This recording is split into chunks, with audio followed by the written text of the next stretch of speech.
Live on site, Charlottesville, baby, post-national championship. We're live in the Princeton Tailgate. Kev, Hoagie, Doogs, we'll see you virtually in about 30 minutes. How are we feeling post-national championship? Pretty good. Another season in the books with the crew. Another season in the books. It's a great and sad day. Christmas is over. 2026 season is a wrap. On to the PLL. James Hogan's first initial takeaway. A lot of things today. I mean, Princeton dominating the way they did was definitely not my bingo cards. I thought Princeton would win this game going in. I thought that they were the best team in the country for the last month of the season. Did I see them going up 11-3 at halftime against Notre Dame? No, I did not. Especially after Notre Dame started up 3-0. I did not see that blitz. 11 straight goals at this Princeton Tigers offense. And you have to have an elite offense to win in May. I've said that for a while. I think a lot of people see this now. When are you doing your victory lap? If this Yeah. We'll He save called it. We'll save How many it. months? 2? Yeah. I mean, I've had a months. whole second Hey, half pop of the up season. tweet. You guys I have had seen it. people give me crap for not having Notre Dame 1. I had Princeton number 1. The offense Any and dynamic. apologies? Did you get any apologies? Say 0. Bingo. Zero I right like here. that. I Princeton like that. Tigers national champions. Ivy League goes back to back. We'll recap it all virtually with Doogs, Kev, all of us in a little bit. But let's go interview some people. Let's go get some interviews. national champs. Let's keep it going. Yo, we need a quick interview. Come on. We're live on site post Let's national go here. championship. Let's go. Get in here. Get in here. Get in here. Yeah. Just pop. Let's go. Let's go. Let's go. Get in here. How we Let's go. feeling? Come on. Go. So National good. championship. So good. I love that. Let's fucking go. Let's go. How does it feel? We're here in the tailgate post. I mean, we're not even an hour out. What's the feeling like so far? I can't even explain it. This is incredible. Best day of our lives. Will Princeton, New Jersey burn down tonight? It's going to be a tough one for Princeton, New Jersey. Yes, it's but going to be a this real is tough amazing. one. It's going to be a real tough one. How are you feeling? Pretty fucking good. Pretty fucking good. I love that. You're good. I like that. What does it feel, though, to be back? I mean, we saw at halftime 25 years ago, 0-1, Princeton won it. They had the reunion. They were cheering you guys on. What does that mean to keep the legacy going? I mean, it means everything. They set the foundation for us, and we just wanted to keep it going, get Princeton back to where it should be. I was with you guys 2 years ago doing a documentary. We talked to Coach Mads. What's it like to win it for a guy like that? I mean, Mads is our surrogate father. He's the best man ever. We love him so much. I love that. To win it for Mads, what's that feeling like? It's insane. I mean, he recruited us all, got us all here. We love him so much. Yes. He treats us all like adults every day, and he has our full trust. We have his full trust, and I mean, it's just insane. All the I love that. What about you? Mads crushing it. All the coaches. This is unreal. Couldn't have done without them. Unreal. Bang, I like that. We'll go enjoy some time, baby. Have fun. Tigers. Congrats, Go baby. Tigers. Go Tigers. Let's go, baby. I like that. The go. Frogman, post-national championship. What's it feel like? Oh, it's the best feeling in the world. It hasn't fully sunk in yet, but it's forever, baby. Let's go. Forever. Hey, Not I even, will add, Yeah. Pop's a big fan of the show, by Yes, the way. I was Pops talking is to a your dad at massive the fan. tailgate. He might be the biggest lax rat I know. Pops, big shout out. Not even an hour out. How many adult beverages have we downed? Oh, maybe I can't disclose that. 0. Nice guy. Princeton guy, potentially going to be our boss one day. No. To win it for a guy like Mads, to win it for a coach like Mads, a human like that, what does that mean to you? Oh my God, it means the world. If you asked anyone who's part of Princeton Lacrosse, they'd all say the same thing.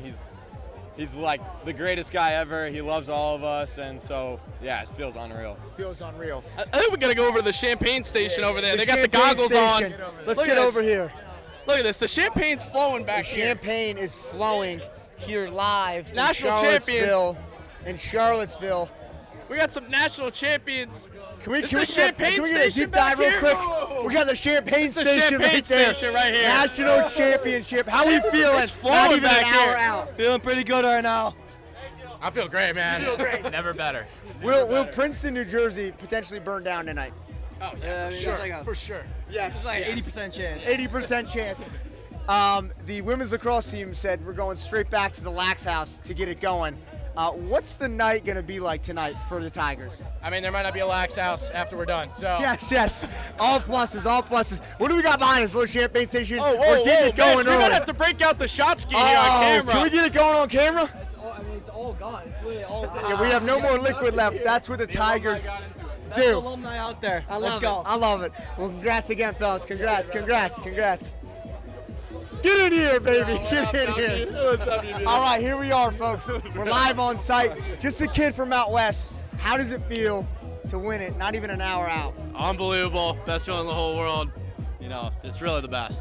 What does it feel to do it for a guy like Coach Mads? You know, we all play for Mads. Mads is the best coach in the whole country. Everyone plays for him. He pushes us, and unbelievable. I like that. what's one thing you have to leave to the fans? If there's a young kid out there that wants to become a national champion at Princeton one day, what's a couple words you have for him? Just have fun, enjoy the game. It's really like a fun game. We just went out there and just had a blast. I'm with Michael Sowers, post-national championship, a guy that set the foundation. Yeah, the How does that foundation feel? was set. This was laid by many people. Shoulders of giants, guys like John Hess, just so many great classes. And then this was the team, man. They were the best team all year. Unbelievable coaches, unbelievable culture. They were unreal. You know Coach Mads better than anybody. How does it feel as an alumni or a player to win for that guy? I mean, he's the ultimate coach, just a great man on and off the field, and if anybody deserves this, it's him. 100%. Are you going back to Princeton, New Jersey tonight? We'll see where the night takes us, man. It should be a great night. I like that. V? I will say, winning it in Charlottesville, Mike, a lot of people love that famous clip of you when you played at UVA at Klockner, crossing that guy up at X in the COVID year. Yeah, You remember that? That played viral for the fans. But we talked to a lot of alumni. We talked to Ryan Boyle, Bill Tierney, a bunch of guys, 25th anniversary of the 2001 team. And RB was like, the amount of alumni here, how special is it for these guys to finally, quarter century later, win a national championship? It's amazing. It's a special weekend celebrating that team, but special program. You see it with the energy out here, and again, a bunch of guys that deserve it. So. And we got any early talks on the Water Dogs right now? How are we feeling? We feel great, man. We're gonna enjoy this one with the Tigers, and we're going back turning the pace of the Dogs. Let's go, baby. Thanks, Mike. All right, we're out here. Chad Palumbo. Chad Fresh Palumbo. off the bus. Hey, he's a national champ now, baby. Princeton Tiger Princeton legend. Tiger. How does it feel off the bus, off the locker room? Unbelievable. It feels unbelievable. I love that. I love that. Getting here, long time coming for you. What does it mean to win for the Tigers and Coach Mads? It means everything. I mean, you just see all the support here. The Long Orange Line, we call it. These alums are the best. I mean, they were the best fans all weekend long. So, it means a lot to us. It means a lot to all our alums, all our support staff, everyone. This is a team win.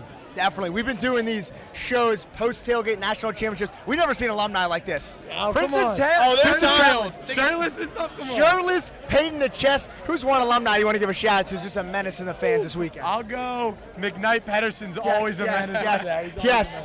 Wouldn't hit the frog for us. We're not going to put it in now. But to win this one with the 2001 national champions, here's the anniversary. How cool is that for you guys to keep tradition rolling? It's special. We said all season this was our destiny. It was written for us to do this, and we did it. I love that. Hoagie?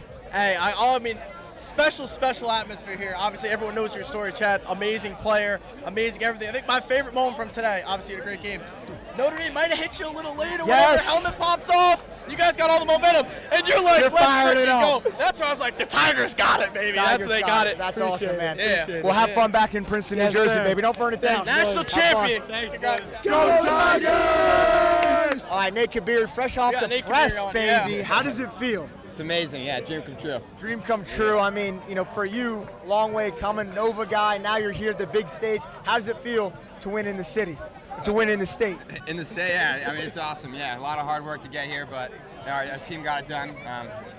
Great job by our captains, coaches, everyone. 100%. I was with you guys 2 years ago doing a full doc. You guys love your coach. That's the biggest thing I took from the whole video. How does it feel to win for a guy like Coach Mads? He's the man. He deserves the win. Yeah, he brought this program back. He's been doing everything for us. We've done a lot of these post-national championship show tailgate scenes. This is the most alumni we've ever seen. Yeah, Is this heavy just alumni. Princeton lacrosse? Yeah, this is Princeton Lacrosse. Testament to all the hard work they put in. We're here because of all of them, too. 100%. Hoagie? Hey, what's Princeton, New Jersey looking like tonight? We heard the Lax House might not be there tomorrow morning. That's what a lot of guys have been telling us. Yeah, it'll be a lot of fun. It'll be a lot of fun. I like it. We'll go enjoy it, brother. Good to see you, brother. Good to see you. All right, why don't we say we finish this up virtually with Doogs? Let's do it. Ready? 3, 2, 1. Bang! Man, what a memorable Memorial Day weekend. Fun, great memories down in Charlottesville. But let's hop right into our post-game thoughts. As Hoagie discussed, Princeton didn't just beat Notre Dame, they blew them out. But that's not how the game started. The Irish went up on a 3-0 run in the first 5 minutes. Then the Tigers clawed back with 11 straight into halftime. Kev, what changed after Princeton's timeout in the first quarter? Mitch, how about that timeout? Timeout of the year by Matt Madelon. I mean, not only did it stop Notre Dame's momentum, the shift he made to go from man defense to zone defense made all the difference in that game. As you mentioned, that 11-goal run. Like, Notre Dame couldn't figure it out. And if I'm any team that's playing Notre Dame moving forward, I'm spending time perfecting their zone defense because the blueprint's out there now. The last 2 years, Notre Dame has gone ice cold in the NCAA tournament when they face a zone defense. Last year in the quarterfinals against Penn State scored 8 straight to win that game 14-12, and now this time with Princeton. So Notre Dame, this is one of their worst losses we've seen in a long time. They don't lose games by more than 5 points. It hasn't happened since COVID. But Notre Dame, I think, to beat that zone defense, they need to add a little finesse. Princeton has that great passing offense with all those skilled dudes. Notre Dame's a bunch of long, dodging, athletic guys, and don't get me wrong, I wouldn't change what they're doing to get to this 3rd championship in 4 years. That's worth something. I wouldn't change everything up, but you got to find some guys who can beat a zone, pass around, bust it from the outside with an outside shot. Notre Dame just didn't have that against Princeton. The blueprint's out there, Kev. I like that you called that out. Any team that sees them late in the playoffs, they already know what to run. But Hoagie, Ryan Craddock was a big reason why the Tigers played zone defense. I mean, he was the most outstanding player of the tournament. You and Kev both predicted that beforehand. How was he so good this weekend?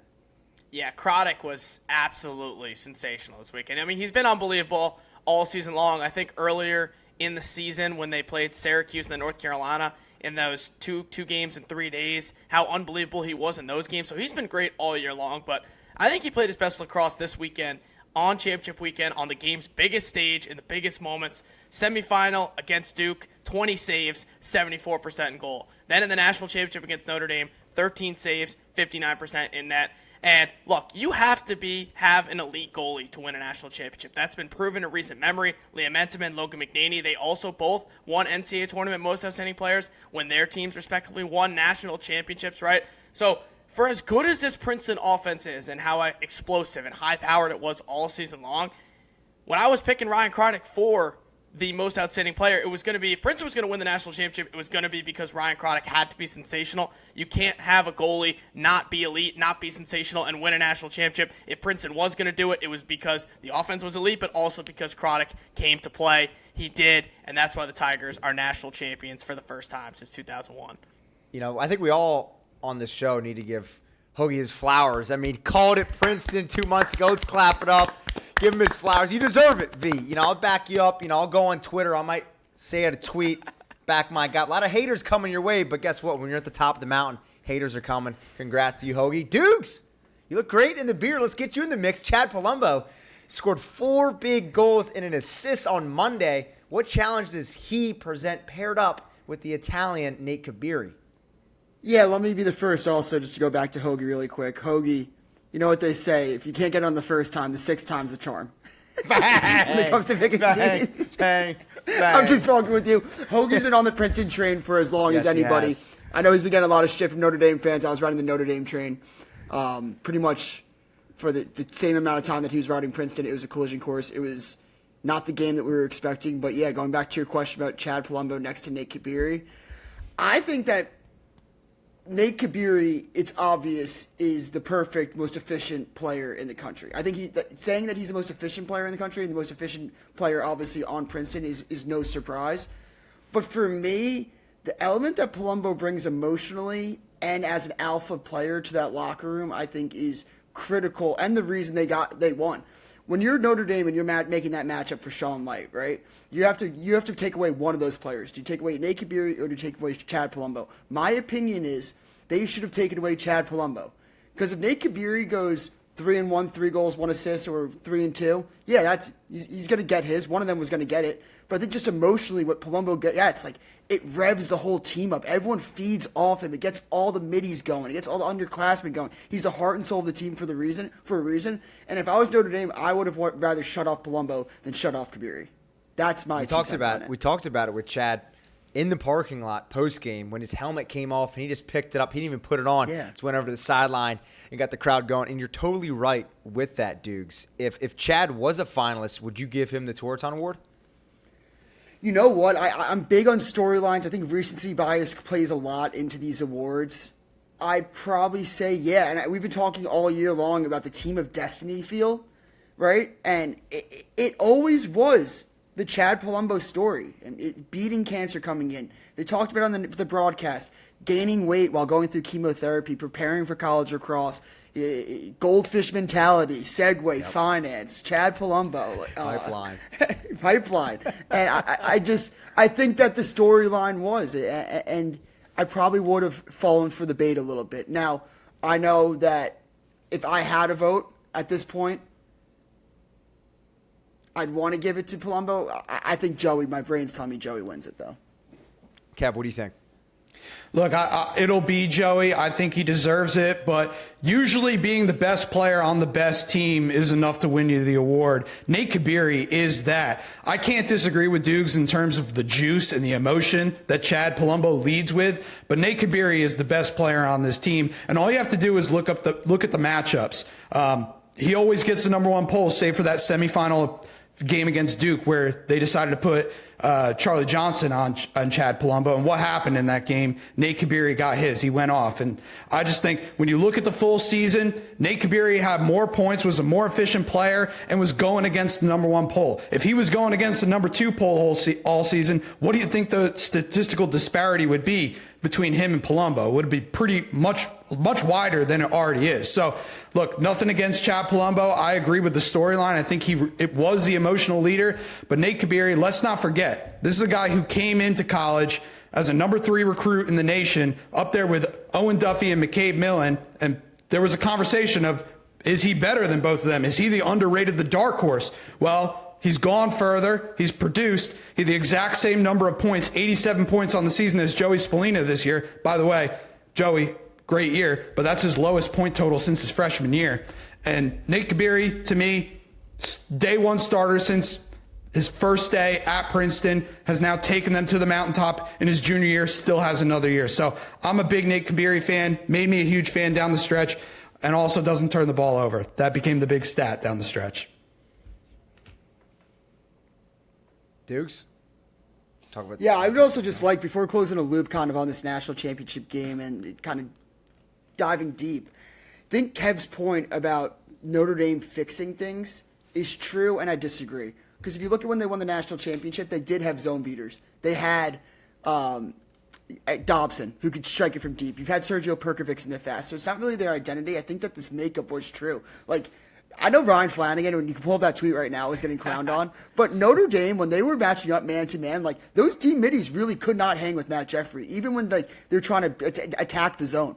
I think it's embarrassing for Notre Dame to be so stubborn, again, in their way of thinking of, you had a year to prepare for the zone. You didn't have it. You put Faison in late, who clearly gave you an edge of somebody that could strike it from deep.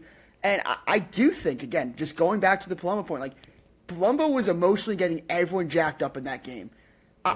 I don't think that Nate Kabiri scoring goals like gets the whole team as up as Chad Palumbo. I don't know if that's a dumb take. I don't know if you guys agree, but Let me say one last thing about Kabiri, and then we can move on from him. But if we're giving Sean Light so much credit for being able to erase the other team's best player, when Nate Kabiri is occupying Sean Light so he can't go cover Chad Palumbo and still getting 4 points in the game, like, that's pretty dang good. So that's my final case I'll make for Nate Kabiri. I don't think he wins the Tewaaraton Award this year, but he's got another year to do it. Yeah, I know you guys were at the game too, Kev, but now that you're like making me like think about the points, I got to call out Quint really quick. He made me maybe as mad as anyone in the world yesterday when he was trying to like. I think that sometimes I'm coming across like disrespectful to Nate Kabiri. I think it's a good thing, and it's probably identifies Princeton as a whole so well that there's an argument for 4 different players on their team that they're the best player in Princeton. Stahl, Croddick, McMeekin in this run, right? Kabiri, Palumbo. It's like, pick your poison. I don't care. It's why they won the national championship. It's what makes them so fun. We talk about like the no alpha. They have 17. But yeah, I kind of forget where I was going with that. But I love it. Awesome. It was Quint's fault, whatever it was. Oh, Quint. No, did you guys see the goal where it hit off the pipe and Kabiri just got it? Empty netter, scored it. Yes. Quint was like, this is what Kabiri does, man. Like, he could feed your best player. He could find the back of the net and the ball rolls to his stick sometimes, and he just has the intuition to be there. It's like, dude, that was the luckiest goal of all time. Like, Mitch could have scored it. Hoagie would have been at Manhattan doing the freaking frog, celebrating. Like, I was like, what do you mean we're giving him credit for catching a pipe shot and scoring? Like, what are we doing, man? Like, even I'll admit that was lucky. Yeah, like, Definitely. What are we doing? Hoagie, I do let's think finish it's off with you on the refreshing, though, men's watching. side. What'd you say, Pelks? Let's finish up with you on the men's side. What's the case, for you? You think Joey takes the award, or are you kind of siding with more Doogs?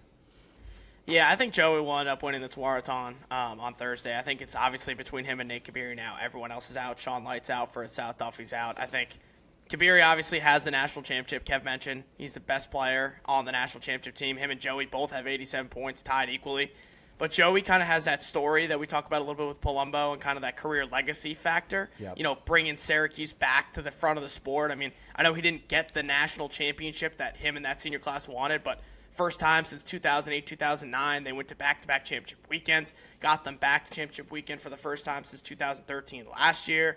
Now he's the all-time leading point scorer in Syracuse history. So I think all of that combined with what he's done off the field too in terms of, you say he's signing all these autographs. He's always the guy who's there for everybody. I think when you think of Princeton, you think of Chad Palumbo, and that's no disrespect to Nate Kabiri at all. But I think after Chad's performance in the national championship game, I think if he was replaced with Kabiri, I think honestly Chad Palumbo would win the Tewaaraton if it was between Palumbo and Spallina. But I think Joey will end up getting it because like all he's done for Syracuse and this game over the last 4 years, it kind of feels like it's a lifetime achievement type award, which that's no disrespect, but just all he's done over his 4 years. I feel like the voters will vote for Spallina, especially since the last thing we saw with Princeton was Mitch, Chad Palumbo, helmet off, firing up the crowd, leading them to a national championship. I know Kabiri does so much to make that happen, but when you get these voters, it comes down to moments, what you're thinking last, and I think it's going to be Joey Spallina winning it.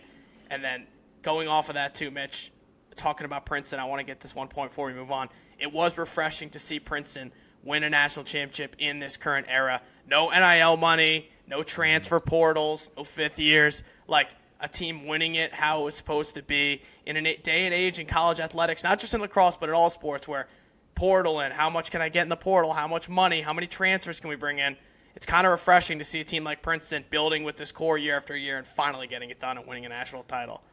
I'm going to push back a little bit there because, to quote my friend Nick Ocello, I think it's a little bit of cheating going to his zone. I mean, you one of your dogs, you want to be the alphas on your team, play man-to-man. I think it was BS by Princeton. I think it's a horse collar play.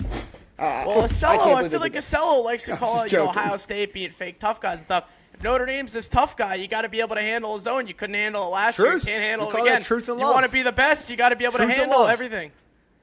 Doogs, anything?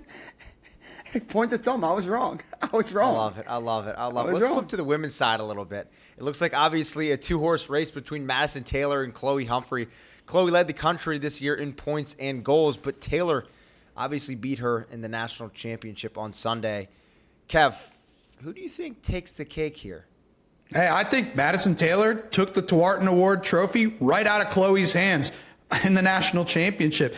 Taylor, when you look at the end of the season, Humphrey had more points, but Taylor was 2-0 versus Humphrey in head-to-head games, not just the home game. Everyone said, Northwestern had the home field advantage throughout the NCAA tournament. Okay, they went to Dorrance Field, and they won in overtime there, and Madison Taylor scored the overtime goal there as well. So she had the dagger in the national championship. She had the dagger in that game. Taylor outproduced Chloe 7 points to 4 points in the national championship game, was more clutch, had 3 points in the fourth quarter compared to Chloe's 0 points. And Chloe had the worst day of her season, unfortunately, in the national championship, shooting 2 for 11.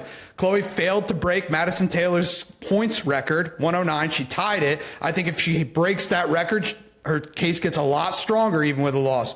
And then finally, got to mention it, Big Ten, stronger conference than the ACC in women's lacrosse this year. Three of the four teams in the Final Four were Big Ten teams. And so Madison Taylor probably played tougher competition. And maybe that has something to do with the fewer points this year. So I think Madison Taylor ends up winning the Tewaaraton this year, and I wouldn't have said that a week ago. Wow. Definitely wouldn't have said that a week ago. I think we could all... Correction, goals record. Sorry, I said points. Hoagie, did we see this coming? Agreeing or disagreeing with Kev? I agree with Kev. Kev laid it out perfectly. I think Madison Taylor should win the Tewaaraton. I think she deserves to win the Tewaaraton. To me, Kev laid it out perfectly. Northwestern beat North Carolina twice. They were the national champions. Madison Taylor had 7 points in the national championship game. She's been knocking on the door, too. She's been a Tewaaraton finalist 3 straight years, too. It's not like she just finally got up to the party. To me, it's got to be Madison Taylor. Chloe won it last year. Chloe is going to have multiple opportunities to win in the future. I think it has to be Madison Taylor, and the Tewaaraton's going to Chicago and Evanston for Northwestern. They're bringing all the hardware home this year. Doogs? Yeah, I mean, Long Island's the best place for lacrosse, even if it's in Wantagh, where Garden City beats them every single year in every single sport. But Madison Taylor, I think it's been a long time coming, right? Like, she had the goals record, the points record a year ago, didn't win the award. I think that at some point it is a Lifetime Achievement Award, kind of similar to Joey Spolina. But she beat Chloe on the biggest stage. She showed up. Kev nailed that point. And I think one thing that's kind of like similar in both men's and women's when it comes down to the Tewaaraton, and kind of why I'm against Nate Kabiri winning it, is Hoagie talked about it. It's like, when you think of these teams, who do you think of? Like, you think of Chad Palumbo. You think, like, not, so that's what takes away from Nate Kabiri. When you think of Northwestern, you think of Madison Taylor. When you think of North Carolina, you think of Chloe Humphrey. I think being the faces of these teams is an important aspect. I think storylines, unfortunately, does play a major role in all these major awards, similar to the Heisman in football. Which the Heisman, for those out there like Mitch, that's the Tewaaraton in college football. Hey, one last point on Madison Taylor, too. Can't minimize what she does on draw controls. She has such an impact in so many facets of the game. And one hypothetical that I asked Hoagie in the stands, I said, if you had 10 seconds left and you had to win a 1v1 on an end line restart, who do you bought the ball on their stick, Madison Taylor or Chloe Humphrey? Yeah. I said Madison Taylor.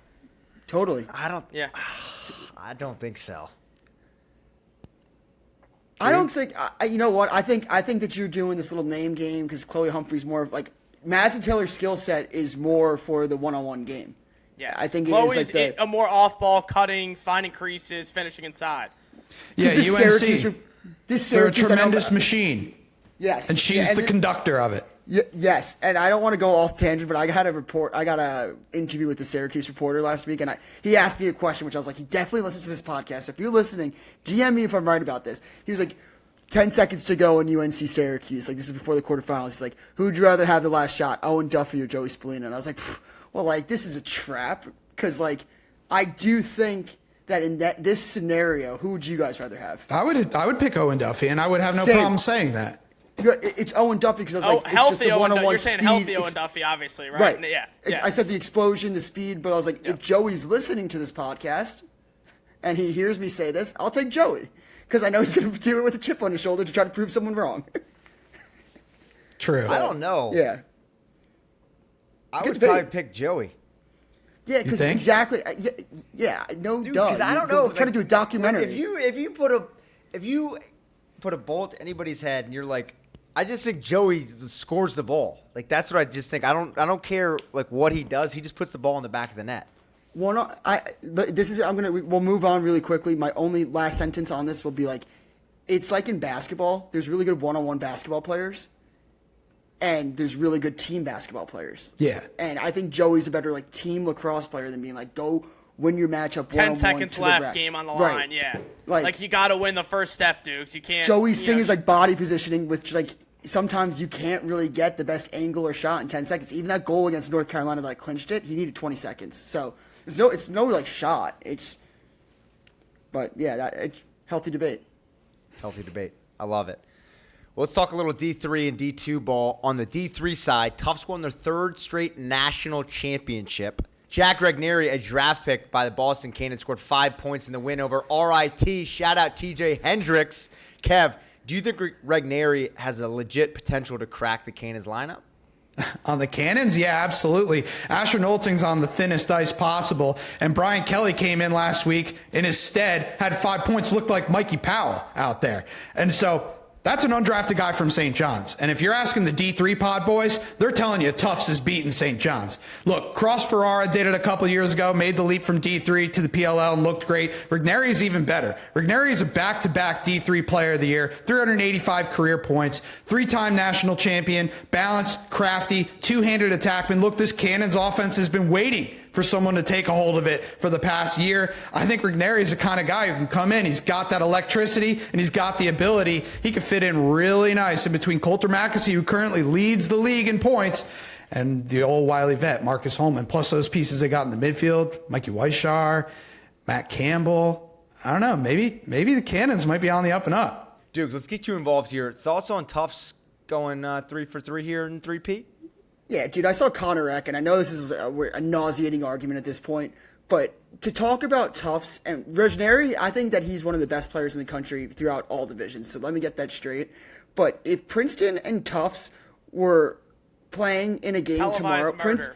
Princeton would win 40 goals. They'd score 30 goals. 42-6 with Jack Rigneri having every single point. This argument week to week, it's pathetic. It's really pathetic, and it's so annoying. And why can't we just enjoy Tufts for Tufts? And again, people are like, if they made the jump, I think that Tufts right away in Division I would probably be in that 30 to 40 range, maybe even sneaky get in. But let's not forget about Hobart. They were once a D3 dynasty, and it's not like they're making the tournament every year. Yeah, I mean, what if it was Tufts versus Notre Dame and Tufts was running a zone? Dude, I think that Dylan Faison would look like clutch 2015 like Sergio Perkovic. Yeah, it wouldn't even be close. You're talking about Notre Dame, and the depth is the most important thing to why Tufts can't hang with the big boys. The argument with D1 and D3, and I agree with you, Doogs, it's nauseating that we have this comment every single year. Why can't we just enjoy Tufts for what they do? Why does it always have to be Tufts is amazing, they have to be D1, they'd be top 20 D1? To say that they are hanging on the same field with Princeton is honestly laughable. If you think you watch that Princeton team on Memorial Day Monday against Notre Dame and you think Tufts is hanging with them, excuse me, it was 11-3 at halftime. It might be 25-0 at halftime against Tufts. And let's Does pour Tufts one have out. players who can play on those teams, on top D1 teams? Yes. Love it. Top to bottom. Love it. Dude, is that Love roster it. able to play in D1? No. Let's move on with that argument. I'm tired of hearing it every year. I really am. and Why didn't you say that to the D3 pod boys last week then? Yeah, we did not come with that attitude. Well, I mean, me and you should have came loaded. They lost me when they said that Tufts would win 3 games in the Ivy League. I almost fell out of my chair. Let's officially pour one out. I literally would have just passed out on the floor. I was like, that's the most insane thing I've ever heard. Let's pour one out for Mitch, because Mitch, is this officially now with the Tufts winning the national championship? Is it official that there's a Salisbury class that hasn't won the national championship? Mitch has to retire his most fun fact ever. The fact that he liked Miles to was spit right. and see for any original MPLS fans out there that have been listening since season 1, Mitch would drop this fact every second that he could. We got a guest. He didn't know what to say. He's like, "Do you want to hear a fun fact?"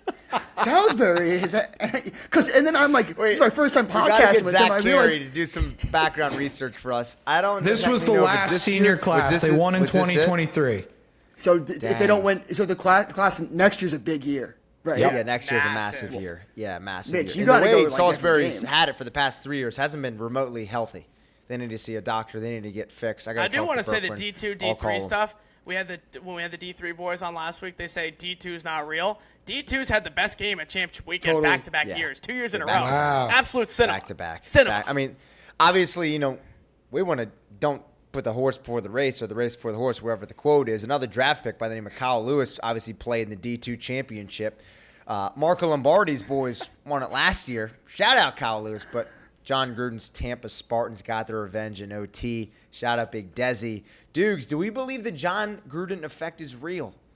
It's tough to ignore, right? I think that whatever coach touches turns to gold, besides Jake Malasek. What a disaster in Charlottesville, and we'll get to that later. But, I think that at some point it's really cool just to see Coach get into it, and I think especially that he's following a school that's local to him, that's kind of in a way, the national spotlight. Is that crazy to say? When you think of D2 lacrosse, I want to say the first school you think of is Tampa, and not national spotlight, obviously, like in the non-lacrosse fans, but for lacrosse fans, when you hear D2 lacrosse, I think every lax rat automatically assumes Tampa. So I think it's cool to see him ingratiated with that locker room, that culture, and everything. Shout out to Malasek for getting coach involved. Also, Definitely. that game was over before it even started. The minute Tampa dropped that game day trailer with John Gruden doing the voiceover, it was a wrap. Yeah. That was, so one of the sick. sickest hype videos I have ever seen. I think I watched it 6 times in the Airbnb, Mitch. He watched I mean, it. He watched that it thing 8 was times, awesome. guys. Sunday, Tampa's coming. I'm like, oh, these guys are coming. They're not losing. Come on. And also, I'm so sad for my boys at Adelphi, the Garden City crew. Gordon Purdy, absolute legend. Kyle Lewis, the carry kid. I was heartbroken, but Gordon Adelphi Purdy will be is back. an absolute Gordon legend. Purdy. What about you a want to talk Buckeye? about a legend? Christian Tomei, you want to get him in that list? Dude, he was like a freight train out there. Dude. When he was bodying guys, he got a push off on that second one on the other side. So somebody commented on Instagram, like, bro's 30 assaulting kids in college. God. You gotta love After that Purdy, loss, too. though, He's like you know, the head coach of the team who's going for a three-peat. He's wearing his media credential on the sideline. yeah, what was he doing? I was like, Purdy, come on, dog. Mitch, you got to team up with him for Long Island. You guys could run the Long Island camps together. No, Gordon's he's got a gonna good be one. he's gonna be a coach at the MPLE Lacrosse Experience, Long Island. MitchellPehlke.com. Sign up Him today. and After is the Wizard loss, coming? Delphi's head coach Gordon Purdy. I mean, I've never heard anything like this. This is where the state of lacrosse is. Mentioned in a broadcast that Kyle Lewis went into the portal, was getting looked at by teams. One of those teams was Penn State, and Purdy mentioned that he turned down $170,000 to go to Penn State. I want to come on here and just say I don't believe that at all. I really don't believe that. Maybe, like, we have to look at the numbers. Is that, like, scholarship and NIL? Is that, like, I've heard even rumors that he was even potentially going to play football there. Was that, like, both scholarships and NIL? If that's straight NIL, I don't believe that for 1%. Hoagie, let's get you involved here, Adam Schefter style. What do you think about this whole situation? If we're talking straight on NIL, there's no chance in hell that happened. First of all, I'm very skeptical. He was offered $170,000 to go to Penn State. I know he loves Adelphi. I know he loves his boys. I met Kyle this weekend at Championship Weekend. Very nice. One of the nicest kids I've ever met. Really enjoyed talking to him during the Syracuse Notre Dame game. I know he loves his boys, but he already has 2 rings at Adelphi. He's won 2 national championships. Penn State is a championship weekend level team. How and you're getting offered supposedly $170,000 to go play there? To me, that's something that is very hard to turn down. I don't know how you turn down. Obviously, we don't know the details, right? Was it straight NIL? Are we talking tuition, room and board, food, etc.? Like, what goes into that? We never will know because that's not something that has to be out there in the public, right? But let's just say I know a lot of people in the lacrosse world who are getting NIL deals, a lot of first-team All-American level players. I know exactly what they're getting NIL-wise, and they're not getting even close to that, okay? So if those guys are getting – Say it. What? Say a number. Not a player. Say a number, not a player. I know for a fact 2 first-team All-Americans are getting $100,000 in NIL deals. What conference from a certain school? Mitch, we'll keep going here, but probably Buckeyes, and then tell me the Buckeyes. If and that's the deal, I'm skeptical he was offered that. It also makes you wonder if they're offering Kyle Lewis $170,000. What's Hunter Aquino getting? $300,000? Yeah. I highly doubt Hunter Aquino's get $300,000. So to me. I think it's hard to believe that he was offered that money. We'll never know. It's all going to be what we heard at that press conference, but I'm with you, Mitch. I don't buy that. Doogs? I mean, it definitely was just room and board and everything combined, right? Like, are we all on the same page with that at some point? It has to be. Like, it's definitely not $170,000. I mean, I'm pretty sure tuition there is tuition there's $50,000. Where are you getting the other $120,000? I think, like, probably his apartment paid for, room and board. Yep. Okay, let's slack on another 20. Where's the other 100 coming from? Maybe a grad school program. And then maybe he got like 50. It's becoming NIL money, Pehlke, like you said, right? I think it's very, very, very possible for Kyle Lewis to be having $60,000 of free, however he wants to spend that money for Penn State to come to Penn State to play lacrosse, and the rest is like covered for scholarships, room and board, all that junk. But $110,000 for a 1-year program and room and board? Yeah, I mean, I'm not. It's not adding up. It's the only thing. Kev, let's get you in the mix. Gordon what do you Purdy think? could have also just been. It could have been I'm also just curious, like- $70,000. Well, I don't know why Purdy. had to won. I don't know why Purdy felt the need to say it. Like, was that a recruiting pitch for Adelphi to be like, yeah, like, first of all, like, what's wrong with Kyle Lewis if that's the case? You know, like, why are you turning that down to stay at Adelphi? No offense to Adelphi, but like, if your dream is to play D1 at Penn State, as Gordon Purdy said, it doesn't make any sense. Like, something's not adding up there. And secondly, I'm probably quitting the podcast and ending the transfer portal tomorrow because, I just got to get that Kyle Lewis money. Yeah, that's insane. Kyle Lewis, shout out to you. Please let us know the tricks of your trade. We would love to have $170K in our pocket. Let's hop to the women's game. Middlebury. I feel like they're not getting talked about enough. Won its fifth consecutive national championship. The Panthers have gone 112 wins with 2 losses in the past 5 seasons. Probably the greatest dynasty that's happening right now in the sport. Then in obviously Division II for the women's as well. Florida Southern came out on top against Maryville, winning the Natty 9-7. But before we hop into the madness of Virginia lacrosse and their new head coach, let's hear a word from our sponsor, Duke Cannon. Duke Cannon makes high-quality grooming goods that keep you dialed in. At work, at the gym, at the field, whether you're grinding through the day or running to your late-night lacrosse league, their products are built to keep up. Use code PLL2026 at DukeCannon.com for 15% off your order. Or find Duke Cannon grooming goods at Target, Walmart, or even on Amazon. On Tuesday, UVA announced their offensive coordinator, Kevin Cuse, has been elevated to be the program's head coach. We asked you for your thoughts, and we got a couple voicemails from UVA fans on what we're hearing. Let's play a couple here and just get an overall opinion from you guys down in Charlottesville. Yeah, I got them on my phone, so I'll pull them up here. Hopefully this plays all right. What's up, y'all? Big fan of the show. So as a current student at UVA and big fan of Virginia lacrosse, I saw this Kevin Cuse promotion this morning, and I'm wondering, I don't think anyone's really talking about how short of a time frame this supposed national search took. Like, Lars was let go like a little over a week ago, and we're supposed to believe that they conducted a thorough national search and that they fully interviewed tons of all these good candidates, and the guys that I think you mentioned after the announcement of the Chamatis, the world, the Tambronis, or Andy Shea, anyone would be a top candidate. And sure, I'm sure Cuse is a good coach, but it seems very fishy. I'm very skeptical of this, and I don't know. So it's a big fan of the show. Kev, let's stick with you on that. What do you think about the timeline and the quote-unquote national search aspect that he alluded to?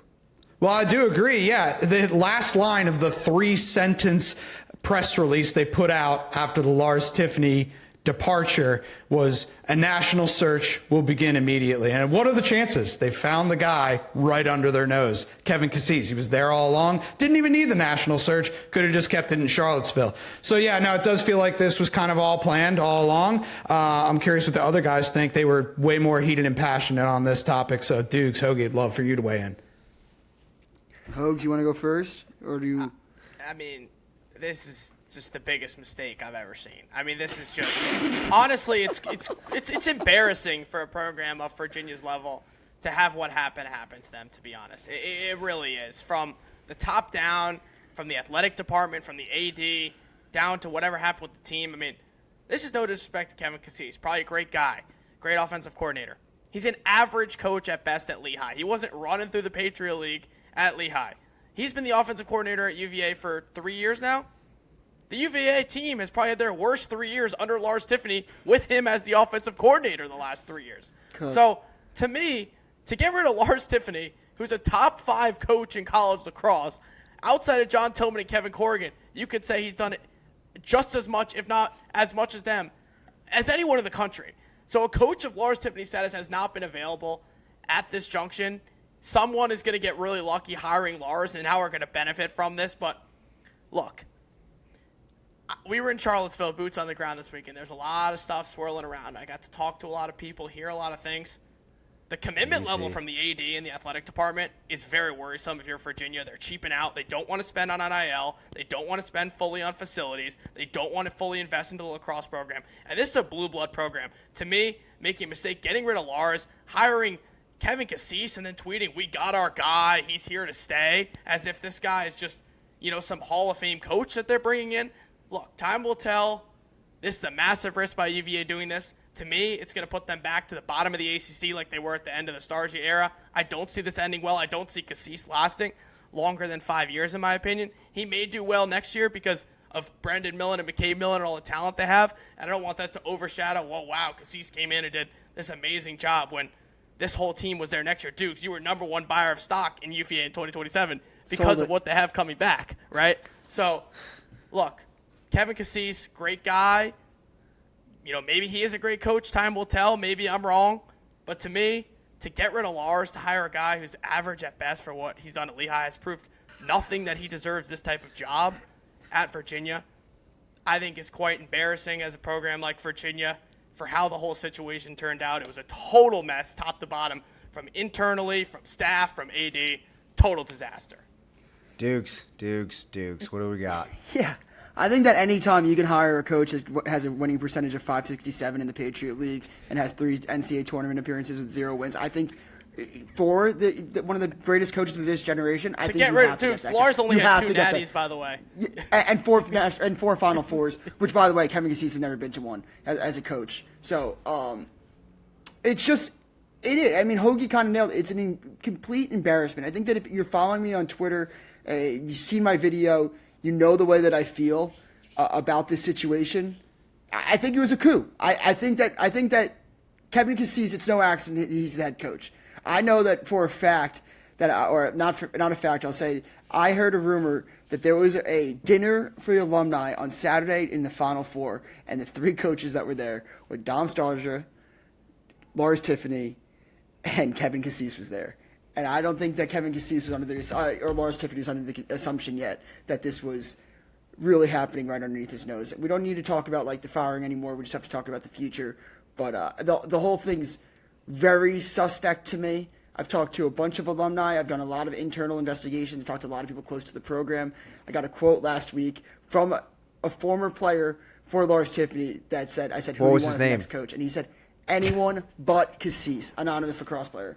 Was it Kevin Pehlke? You know what, dude? I'd love to get Kevin Pehlke's unfiltered thoughts on this situation. Of all the rumored candidates that they interviewed, Cuse was the worst of the candidates. You're right, and I think that there's a lot of things. I mean, I'll speak pretty bluntly here. I think that there's a lot of people want to just throw the Millens, Mark Millen, running the program. No, but I think that you have to be stupid to not realize that something happened in 2024 that changed this program. And even in the beginning of the year, when I said, "Is Lars Tiffany a Kerwin merchant?" I said that I'm questioning Lars, the CEO, not the lacrosse brain. Lars, the CEO, who makes the hires, who does the recruiting. I'm challenging that person. That's who I had questions about. And I think that it's looking right, who he brought into his program, and everything that kind of changed in 2024. But I don't think it's the reason that people think. I think it really was something happened with this coaching staff. So I think time will tell if he'll be a head coach. If the rumors are true that there's backstabbing involved, I think that's really shady, and I can't imagine that shines a good light on UVA athletics with recruits. And like you pointed out in the beginning of the year, Mitch, they struggle to get juniors already, and I would like to wonder who is leading the recruiting for that. I think, too, the more I've learned, too, the AD, I think, has a the AD point in this. And we don't know too deep. We're not going to go too deep into the weeds. I know Lars and the AD, clearly we now know had some type of falling out. They didn't see eye to eye. That was clear. They didn't have the best relationship. From what I've heard, again, this weekend, Mitch, we were talking to people. UVA doesn't want to spend on NIL. They have the beautiful new facilities that they built at Virginia. They were amazing. They didn't want to go all out on those facilities either. And I think maybe start of that, disconnect between the AD and Lars was Lars wanting a little more investment in facilities, wanting a little more investment in NIL, wanting a little more funding for various different things that he thinks would benefit this team. This is the University of Virginia Lacrosse. This is a blue blood team. This is a team that's won 6 national championships in the last, 25 years, 27 years? This is one of the blue bloods of the sport. To not have that Oogie. commitment top down from your AD, I think is quite, frankly, embarrassing. And if Lars and the start of that disconnect came because of Lars asking as a top program in the country for just a little bit more NIL, a little bit more of this, a little bit more investment, a little bit more commitment, to me as an alum of Virginia, as a former player, would be very embarrassing and would be very scary for the future of this program moving forward. They got a bunch of scholarships last year. Again, he had to basically fund, I think, by themselves. And I think that if you're grading the college lacrosse jobs in the country, Virginia's 1A. It should be a destination that every single coach wants to go to. And the fact that they had to hire someone with 3 tournament appearances in 16 years of coaching, and they couldn't get someone like an Andy Shea or someone that has won a national championship, someone better than Lars Tiffany if you're going to let him go, I don't know, man. I don't know. It's shocking. Okay, well, we can go all day on this. Yeah, I could actually. Doogs and I could go on for another hour. I could go on you want to sit down all day. We got another voicemail, though, so we want to keep it rolling here. Kev, what else we got? We got another ACC job that somebody has some thoughts about. All right, so this is from a big fan of ours, Carter from the Bronx. His audio quality, not quite as good, so hopefully you guys can hear it as well. But he's basically making the point. What's up, Dukes? Can I guess the school? Yes. Can I guess the school he's going to talk about? Yeah, go ahead, guess. Cuse. I'm going to go Cuse. Oh, Yep. it is? Here it is. It might be a jazz. And it ties into Lars, too. Bada bing, bada boom. It's your boy Carter with the truth. Listen, PLN fam, I'm on day 5, no Slim Jim, so I'm feeling a little ranty, a little fired up here, especially after watching Syracuse get messed up today. And listen, in a world where Lars Tiffany gets canned for a Hall of Fame career just at Virginia alone, in a world where he goes bye-bye, Tailgate needs to go. He needs to be on the chopping block 5 hours ago. The moment that day ended, Tailgate should have been fired. He wasted 4 years of Joey Spallina's career and didn't do diddly squat. They're undisciplined consistently. He just looks like a bozo on the side. I'm sorry. The suit looks nice, but he's not a coach. He's not a good coach. And he looks lost. He's not in control. His teams are always sloppy when it counts the most. They are never disciplined. They are never, I'm sure they work hard, but when the lights are the brightest, Tailgate consistently drops the ball. Tailgate needs to go. I know it'll never happen because he's a Syracuse legend, but in a world where Lars Tiffany, they don't renew his contract. I don't know if Gary's contract is up, but they should let him walk. They should. They should start over fresh when Joey leaves and goes to the PLL, has an incredible career, and they need to start fresh. Tailgate, great player, terrible coach. This is the boy Carter with the truth. Carter with the truth. Was it the truth? Hoagie, I've been with you the past 3 days, hot and heavy. My ears tingle, hurt a little bit from your voice, but I know this is hot off the press. What are your thoughts? I'm going to give you the mic first. I mean, Carter from the Bronx just coming with straight facts. I mean, this guy is dialed. So shout out to you, Carter, for sending this voice memo in. But look, his first point about Lars Tiffany, honestly, I think every school in the country should consider Lars Tiffany outside of a handful of schools. If you know, you know. There's a lot of schools that I think could make a wise decision to, a guy like Lars doesn't become available like this very often. Do I make a move to get a top 5 coach in the country, right? Look, the whole thing about Gary Gate, I think Gary Gate's in a lot of trouble next year. I think next year is the pivotal year. The heat's already on now. I think next year they could finish last in the ACC, potentially a losing record depending on what they do in the portal and stuff like that. This is a total flip of the page, new era of Syracuse lacrosse. Joey in this senior group is gone. I think, quite frankly, Gary Gate missed that window to win a national championship with a generational player like Joey Spallina, your all-time leading point scorer, right? So now he's kind of in that rebuild mode of like, wow, I have to kind of restart fresh, get all my recruits in here and build back a contender. I think the 2 times Syracuse got to championship weekend, they were utterly embarrassed on the game's biggest stage. It was great that they finally got back to the mountaintop.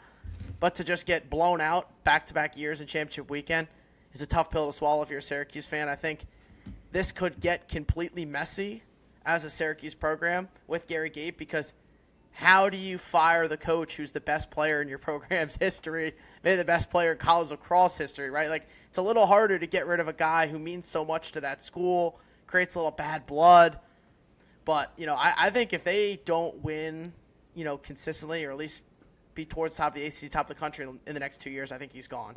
And I think the biggest thing to me with Gary Gate when I watch him is it's like, it sounds messed up to say, but like, what does he even do? He like looks lost on the sideline. Every time I see him, he's like, and he's like never in huddles coaching. He's never, and I've talked to some Syracuse guys who say, this is no shade, he doesn't do anything at practice. He's kind of just there. He's not running drills. He's not running film. He's not running review. He's not running scout. He's kind of just like in the background, shadowing it, almost like your principal when he walks in the back of your class in high school. He kind of observes the teacher for 2 minutes and then walks out and goes to the next classroom. So, I don't know. I think it's going to get messy for Syracuse because I think the fans, the chatter right now is starting to talk about Gary potentially like maybe something new. And with Joey gone now, you don't really have that hope of getting back to the mountaintop. It's a total rebuild. I'll be interested to see how it comes out, but I don't know if it's going to end up the right way in a couple of years. Kev, do you want to you get a sweet equipment deal though, right? Yeah, I know people were pissed off online that he was wearing a Gate lacrosse hat, not a Syracuse. Yeah, give some context there. Yeah, no, I mean, People he was were wearing a very Gate upset lacrosse about that hat. on Guess what? Twitter. They wear Gate gloves. They wear Gate equipment. So I think that was a little overblown. But look, as for they're not going to get rid of Gary Gate this year. And you're right, Hoagie. Lars Tiffany doesn't come around every year. But you can't do that to the biggest legend of, after back-to-back Final Four appearances. I get it. I think we all know that is less than what was expected in Joey Spallina's career.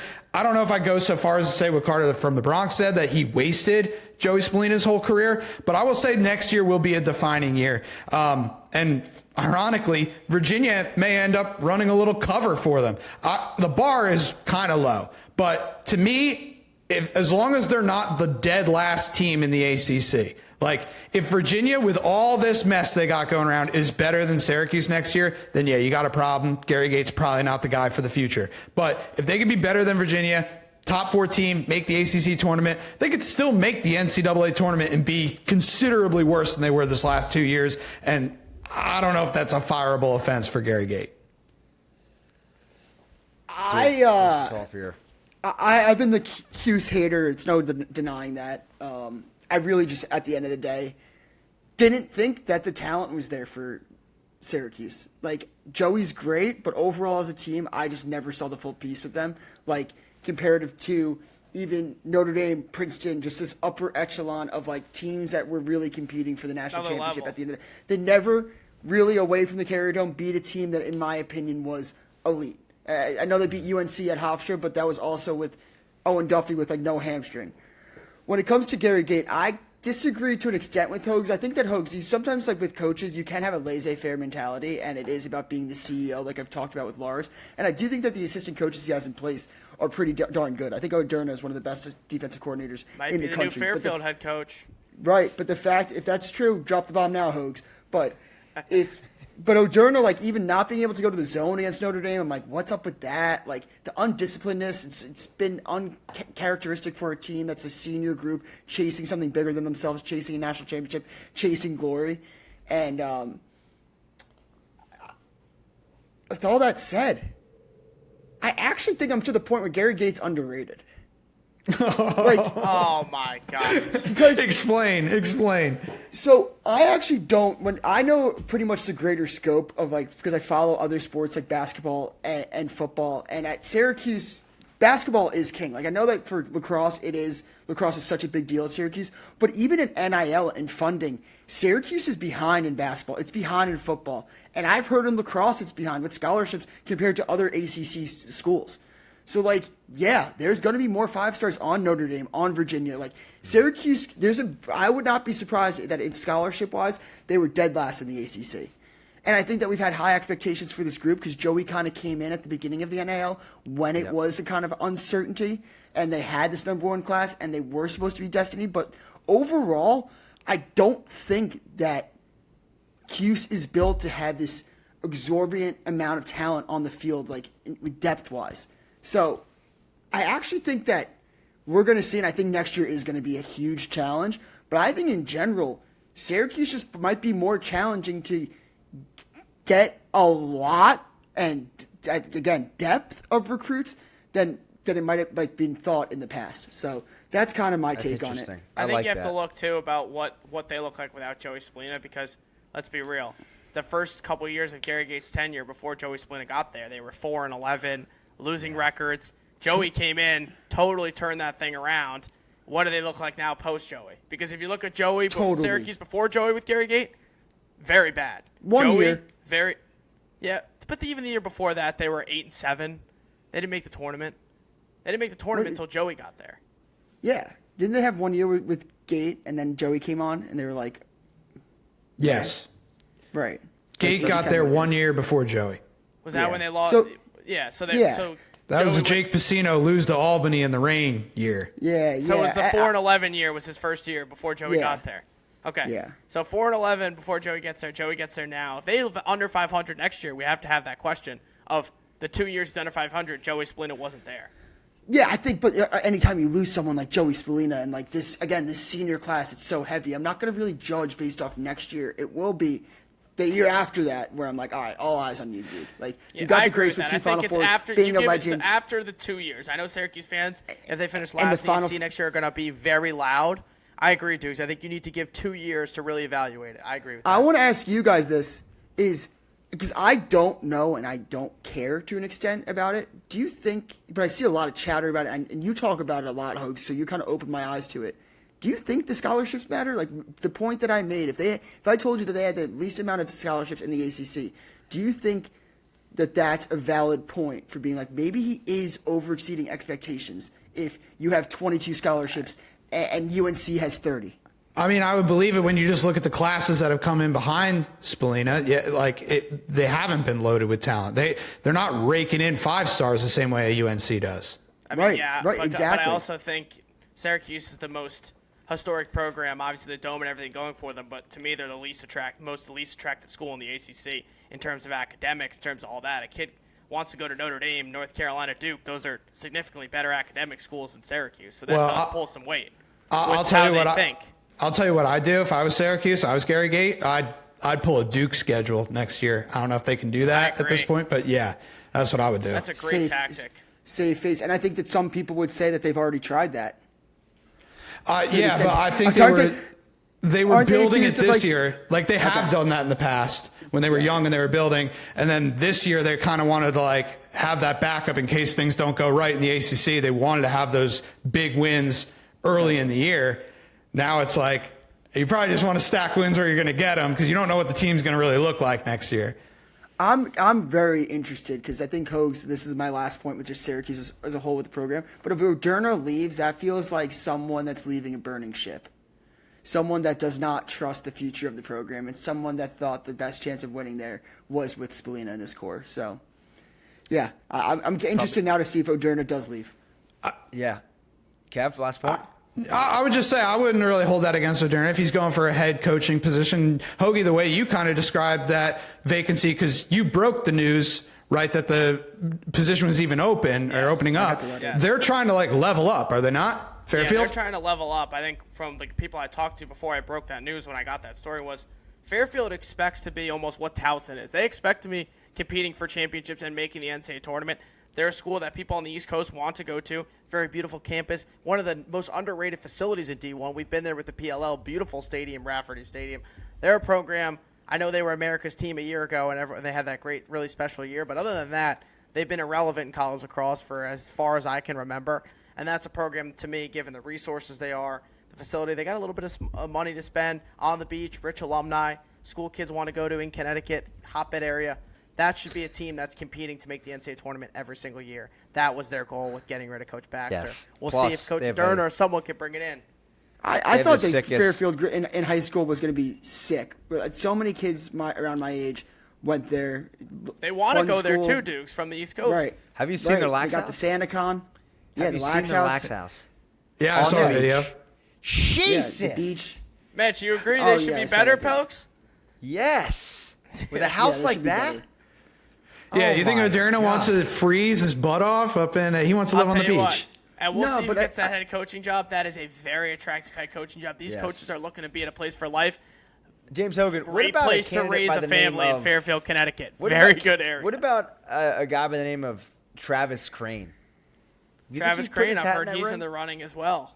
Yeah, I mean, another guy, another D Interesting. I mean, coordinator. it is very interesting, that job.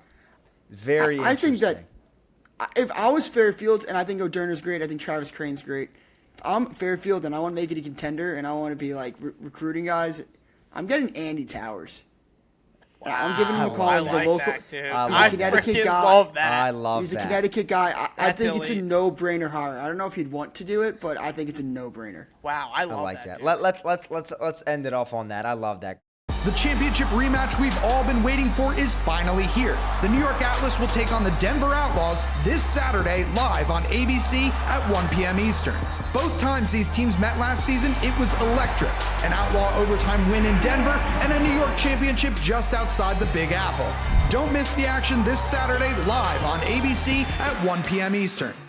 Let's dive into a little Q3, little PLL, WLL. College season might be over, but not the pro leagues. The PLL and WLL are right back at it in Baltimore this weekend. College stars like Joey Spallina, Aiden McGuire are making their debuts, baby. But I want to start by chatting about the championship rematch between the Outlaws and Atlas on Saturday on ABC. This offseason, the Atlas lost their Defensive Player of the Year, Gavin Adler, who kind of took it to Pat Cavanaugh in that great matchup last year. Kev, who will the Atlas defense match up with the Outlaws this year?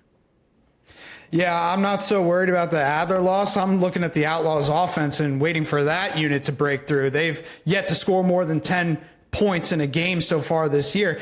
And this is the game where Pat Cavanaugh is supposed to be back. At least that's what Paul Rabel said during halftime of the NCAA championship. So I'm looking at that lineup. Is Pat Cavanaugh going to jump right back into the attack and bump Jared Bernhardt back to midfield? Bernhardt has been their best offensive player through the first 2 weeks of the season. But again, that offense has been a little stagnant. If Pat Cavanaugh comes right into the lineup, I'm expecting him to open things up, get that offense flowing, and unlocking Brennan O'Neill. He's got a PLL high 20 shots on the season so far, but he's only shooting 5%. Someone's got to unlock him. I think Cavanaugh's the guy to do it for both him and the Outlaws offense as a whole. Doogs, would you put Bernhardt at attack full time? Mitch. Oh, dude, he's so talented. He has been their best player for this offense so far. He's the fastest player, I think, from Endline to GLE. But, no, you got to go with Pat Cav down there. You got to go with what worked last year, at least test it out again. I think you'd be full panic button not to at least go back to what worked last year.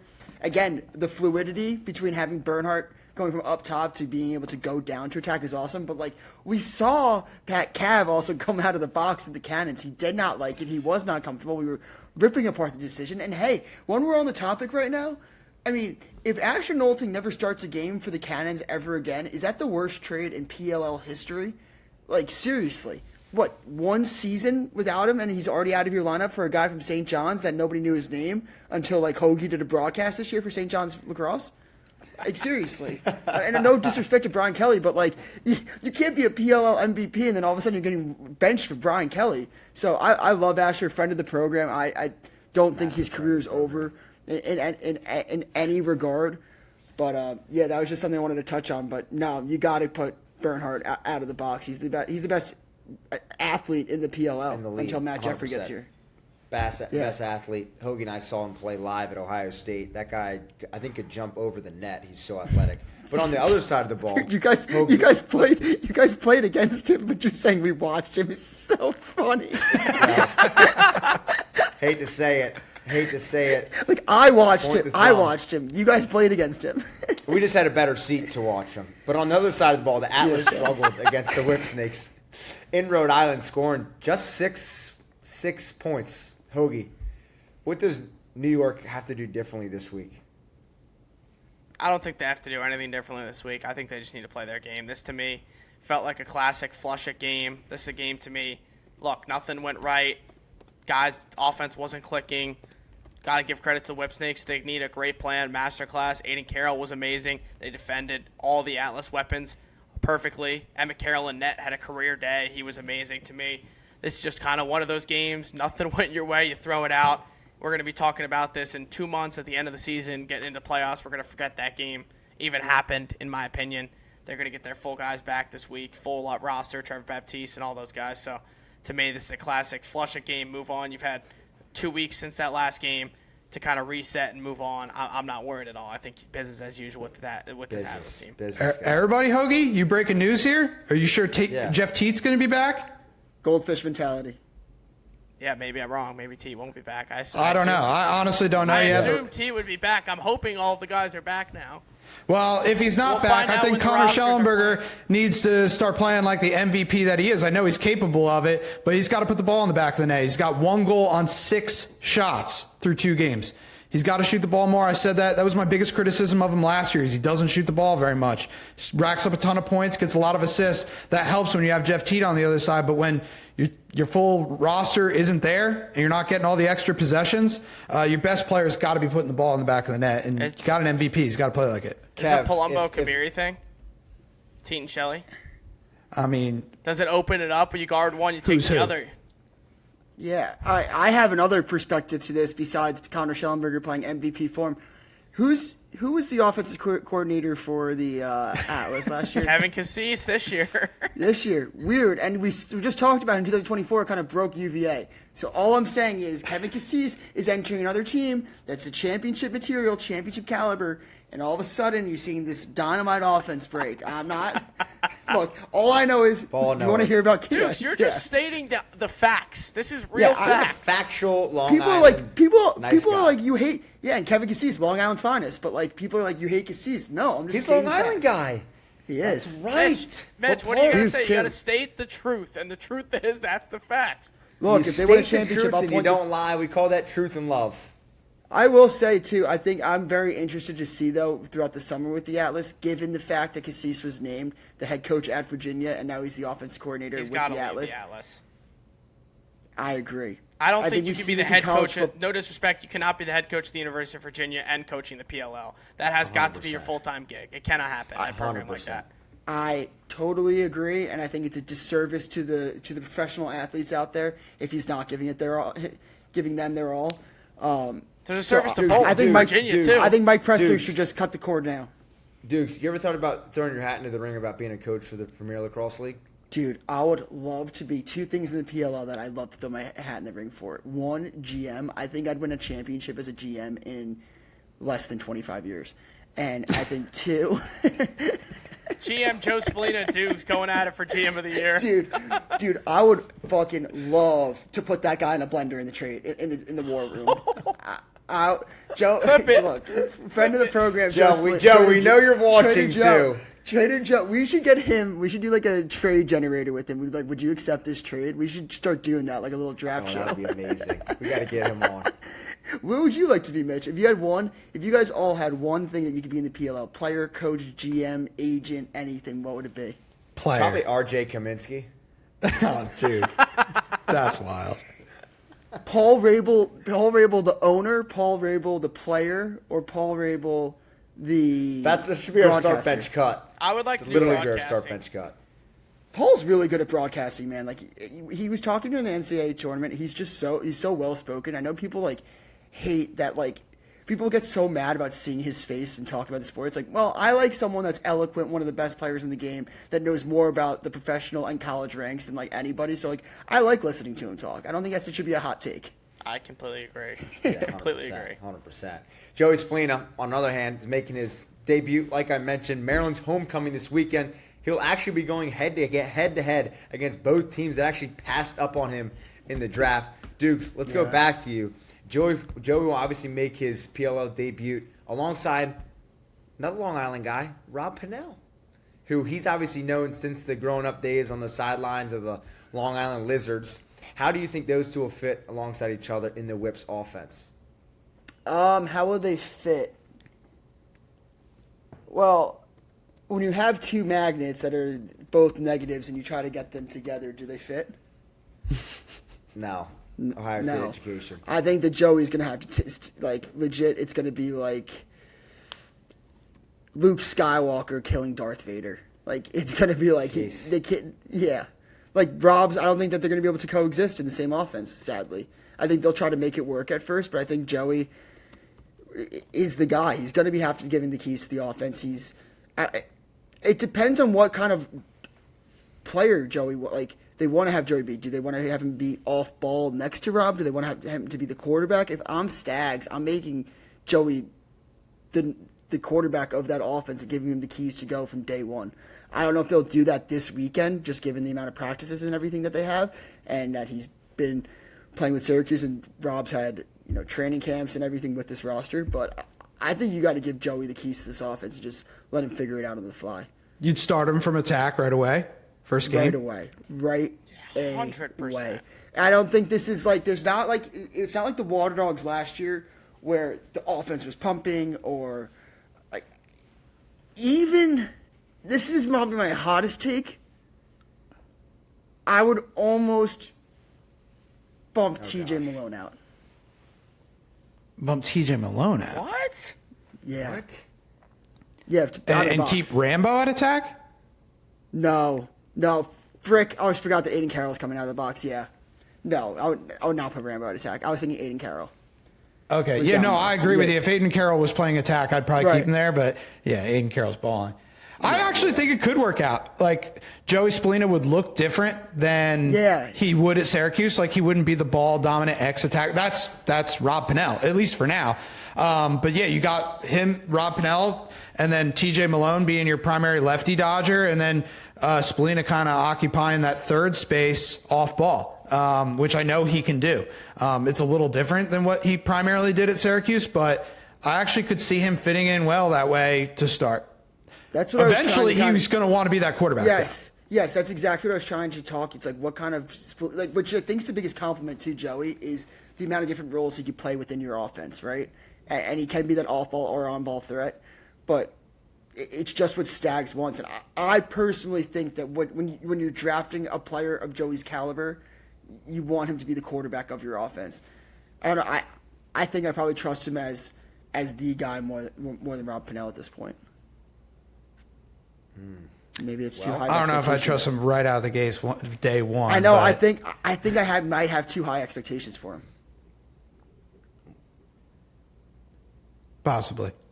Am I now bullish on the Syracuse Orangemen? Am I the guy that's bullish? You're flipping hats. Mitch, like do you know what bearish and ago. bullish means? What am I flipping hats about though? I've been pretty consistent that he should be the quarterback of the offense. I think that they should get Finn Thompson too. I agree. That would be great to add him. We were talking about that too. I mean, don't forget they got. If we're talking just undrafted guys, Truett Sunderland looked awesome. And I think he's got a little more experience playing that role that we're talking about Joey playing. Now, we're third overall pick versus an undrafted guy. Sorry, Joey, you get the nod. But Truett Sunderland's done a lot more of that at Virginia than Joey has at Syracuse. Are you suggesting running Joey out of the box, by the way? I don't even know what that would look like, to be honest. Yeah, I think that's kind of where I was. I was like, no, can't see it. I don't want to see it. Also, even if he did say he started at X attack, maybe not against Utah because you got Brendan Lavelle and some pretty stud defenders, but against the Cannons, you could argue that might be an easier matchup than he just faced against Sean Light in the semifinals. It's fucking crazy to say. I think that it's also like when I'm trying to do this exercise in my head, I'm thinking about Shelley with Xander and how they're just, you got like a rookie playing with his most comfortable line mate. So I'm like, who is it for Joey to kind of fit in the middle, like week 3 of the season, to be like, who could he be comfortable with in this brand new environment of lacrosse? And like Finn Thompson is someone that immediately sticks out to me. I'm sure he'd love to have him. I asked him when we had him on. Yeah. I wasn't on the episode. Mitch lied and said I was at a bachelor party. I was at a baptism. We still don't know the truth. That's right. Fun fact, though, RP3 is only 3 points away from John Grant Jr. in second place all time in points. Easy, Dayton. We'll see if he obviously gets there this weekend, depending on the lineups we just talked about. But in their second game of the weekend, the Whips play the Archers on Sunday after Joey makes his debut the night before. The number 1 overall pick in Aiden McGuire makes his first game day, obviously with Utah. Kev, we've seen the Maryland midfield be electric early this season. Aiden Carroll, Matt Brandow, they both combined for 14 points in just 2 games. Which one of them would you pull if you were the Archers? First of all, how come you never call me Mary Wash? Second of all, definitely Aiden Carroll. Man, the guy is killing it out of the box. The most productive player out of the box in the league through the first 2 weeks. 8 points, trails only Coulter Mackesy.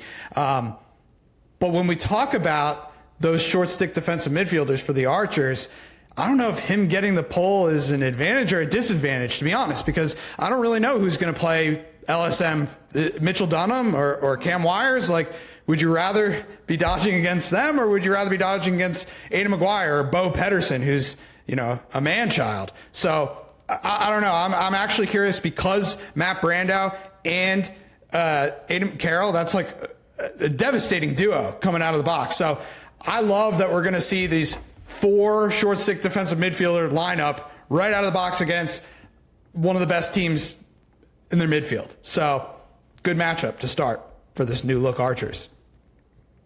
Last game on Saturday night as well as the Carolina Chaos and the Philadelphia Water Dogs. Kev, let's stick with you. We'll see CJ back in the lineup for the first time this season. What do you think that means for Jake Taylor? All right. We're just going to do this every week, I guess, now. But I'm just saying, Jake Taylor's not the reason why they only scored 5 points. I mean, he's had multiple points in every game so far this year. He's tied with Kieran McArdle for points on a third of the touches. McArdle has more turnovers than points right now, 5-4. I think at this point, Jake Taylor's the placeholder for Silas Richmond. If you drafted Silas Richmond 5th overall, you clearly see him as a future in your offense. So I don't know. I don't know if I'd take Jake Taylor out of the lineup just yet. If I have a great lefty producer coming into the lineup, I might swap out the other lefty guy and let that guy try running out of the box a little bit and keep the off-ball guy and attack. I kind of feel the same way about the Outlaws when we talk about bringing in Pat Cavanaugh. It's a guy who you want playing attack. He's not going to be as effective playing midfield.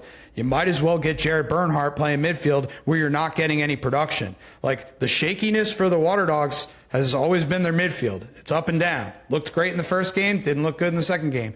So that's where they need the help. Jake Taylor just being inactive does you no good, in my opinion. I stand by that. Another battle Philly has on its hands is actually in cage. Matt DeLuca led in 16 goals and had just a 35% save percentage in their blowout loss to the Boston Cannons in Rhode Island. Recent Army grad Sean Burton got some late run in that game. Doogs, who would be your guy in cage? Who would be my guy in cage? I think I'm sticking with DeLuca for the time being. I do think he's a pro caliber goalie. I think the issues were much larger than him in that loss to the Cannons. Nothing was going right. It was almost a goldfish memory, throw it away sort of game segue. But yeah, I mean, if you're looking at a college guy that could come in, I love the Sean Byrne pickup, by the way. I know he got some run late in that game.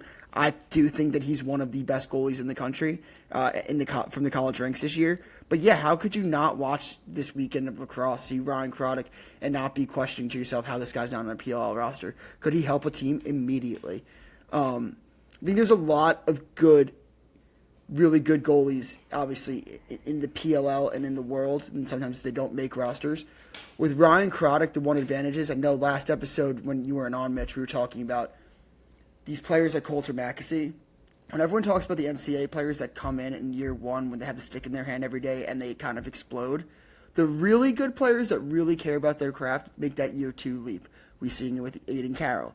We see it with Coulter Mackesy. We saw it with Pat Cavanaugh, with Brendan O'Neill. All these guys got better. And Asher Knowlton, okay, from his rookie year to his sophomore year. Shelley, right? So I think there's always this sophomore leap. Ryan Croddick, though, on that point, is a player that could come in today riding the hot hand and could immediately make your team better as a starter. Do I think the Water Dogs should look at it? They'd be dumb not to look at that and consider it and to bring him in. I don't think that any job is safe in the PLL. That's why this league is so good, is because every single week is a tryout. No one's spot is guaranteed. I mean, we're seeing it legitimately in real time with the Cannons right now. I think you should bring Craddock in. I don't know his long-term outlook as a pro. You have to ask Adam Lamberti that. But, I mean, I think he definitely could help you this year. He was on his big board. He was either the first or the second goalie on his big board. And I know they were looking at it. They were looking at it close. Who do we see at the tailgate? Bill Tierney. He was there. Mikey Sowers. Both there. I hope Matt DeLuca doesn't listen this long into the podcast if he is listening, because I would love to see both of the USILA goalies of the year in Sean Byrne and Ryan Craddock on the same team battling it out for the future of that program. By the way, I just got to get a quick shout out on that. You're talking about Bill Tierney. Mitch had his best chance ever for him to hit a frog. Mitch took a photo with Bill Tierney. Literally, Mitch had his arm around Tierney like this. Couldn't get him to hit it. So, Doogs, Venmo request 100. He had his chance, didn't get it done. This guy. Yeah, I feel bad about saying this because I don't want to come across as disrespectful to the troops, by the way. But you can't do Sean Byrne and Craddock as your goalies for the future. It's got to be one of them, and it's got to be DeLuca. DeLuca's been at least a starter or a backup and someone that's salvageable at that. It's way more than serviceable. We've seen what he can do in Champ Series. I don't think that you can have a goalie that might not be here next year and then get rid of DeLuca. I don't know. It just doesn't seem like a savvy GM move. After Hoagie was just shitting on Sudan for getting Evan Plunkett with the 4th pick. Yeah, I still don't think it's a good move for the future. I know. I'm not. The future is now, old man. Yeah, yes. It's just the Army guys are making room. This is one last go for Suda. That was Duke saying Lars Tiffany in the PLL. Duke said it last week. He wants Tiffany in the PLL. I just got to tweet Lars Tiffany to Fairfield. Ooh. I saw that too. Stay tuned, baby. Stay tuned. Let's close out a little pro lax. WL is also back this weekend with the California Palms and the Maryland Charm matching up on Friday night. Little Friday night lax for all you lax rats out there. The legends of the game, Sam Apuzzo and Marie McCool, will play in their first WLL game. What are you guys going to watch on Friday night, Kev? Well, I think when we had Chloe on, she told us she was going to be at this game. Did she not? Yeah, she said she was. In the interview? She will be boots all right, so on the ground. I'm excited to see if she's going to be there, rooting on her sisters. And maybe she'll bring her new Pittsburgh Steelers running back boyfriend, Eli Heidenreich. Maybe. Just a TLN classic with TLN that will post about it, if so. Boots on the ground. But we can't forget about a little Duke Cannon work harder, smell better moment of the week, babe. This was the craziest goal I think I've seen maybe ever in a way to win a game. Like, I don't think I've ever seen a state championship end like this. Hoagie, this has got to be in your neck of the woods, right? Can you take this one away for us? Yeah, Ramapo's 10 minutes down the road for me. All right, I posted this, so I'll tell you guys what happened. Yeah, it's in Hoagie and I's home state, New Jersey, grittiest state in the union. Yep. Double overtime, time expiring, sophomore long pole. Connor Albert gets the ball on a restart and just heaves it. Just chucks it as time's expiring. Final horn sounds. What's the goalie doing? What is the goalie doing? He's like running up the field for some strange reason. Ball goes over his stick, into the net, game over. Pingree wins. Everyone's shocked. And the wildest part about this, final score, 3-2. 3-2. You ever played in a 3-2 ball game? We need a shot clock. I have, because I played before shot clock era. Yeah, so did I. And you know what's so funny about that score, too, is for any real lax routes out there, I know Hoagie, you Jeff, and so do you, Kev, because New Jersey guys. New Jersey just had a ruling about the shot clock. They voted no against it, so there's no shot clock in New Jersey. That's why it's a soft state. That's why Doogs and I will never live in that sorry state. Mitch, no, you have to actually play defense. You can't just count on a shot clock violation. Keep playing defense. Or like high schools that like are 25-mile radiuses that Mitch plays and like they can't even throw. If you ever want to see the competition, Mitch's town had to create a high school. Hoagie loves this. Hoagie's going to die on this. If you ever want to see the competition Mitch was playing, watch his highlight tape and go look at the goaltender. Yeah, but I have some inside information. Highlight tape. Yeah, I have some inside information in Virginia. I have some inside information in Virginia that Kevin Pehlke started Riverdale High School just so Mitch and his friends can win a state championship. I was going to say, that high school didn't exist when I went to school. The first graduating class at his high school. Correct. Kevin Pehlke. Pehlke. That's what we do. Doogs, let's finish off this aspect with a little Doogs way too early 2027 top 10 in Division I lacrosse. I'm just going to give you the floor. Give us your top 10, and I'm curious to see why you have a certain team at number 10, but let's start with you at 1. Yeah, so for a little bit of background, right after the game ended, I wanted to be the first person in media, lacrosse media, to tweet out my way too early top 10. I came up with this list in 20 seconds, and it is based off vibes and who I could remember first and who I remembered was returning to the team. And, and I tried to put my bias aside. So here's my top 10 way too early rankings. Number 10, Ohio State. I cannot believe that. Is that a troll job or is that serious? Yeah. Because Hoagie and I were looking at it. We're like, I don't know if this is like real. I saw you tweet that, Dukes, in the stands at Charlottesville, and I go, this is a total troll job. I think that a lot of people are like, look at who they're losing on offense. And to that I say, who do they have on offense this year? And who they're bringing in on the defensive end, they just need one goal to win a lot of games.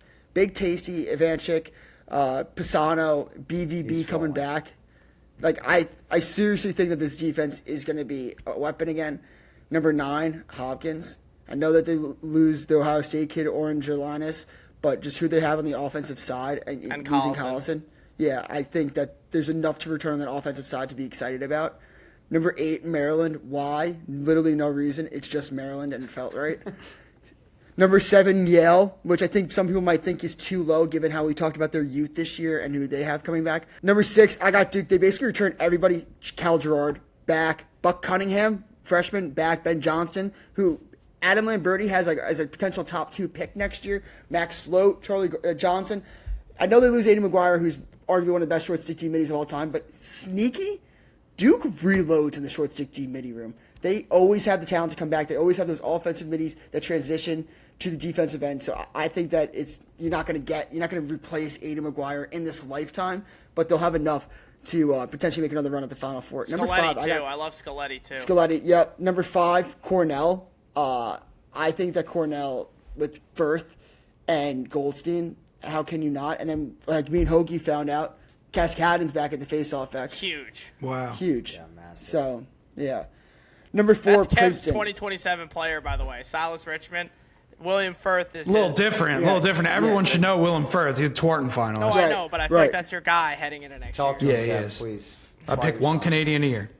Number 4, Princeton. So people got mad at me for this, for number 4, Princeton. They're like, they return everybody. Well, I think losing Palumbo, McMeekin, and Chronic is a pretty darn big hole. They're like, we return everyone on defense and offense. It's like, okay, but you're losing the most outstanding player. You're winning arguably the person that gave you all that offense, those possessions during that run. McMeekin was low-key, I think, the most important person to get that lead for Princeton. I think it's a lot of holes to kind of be like, they could just run it back next year. I'm not so sure about that, but I think that without a doubt they deserve to be a top 5 team in the country.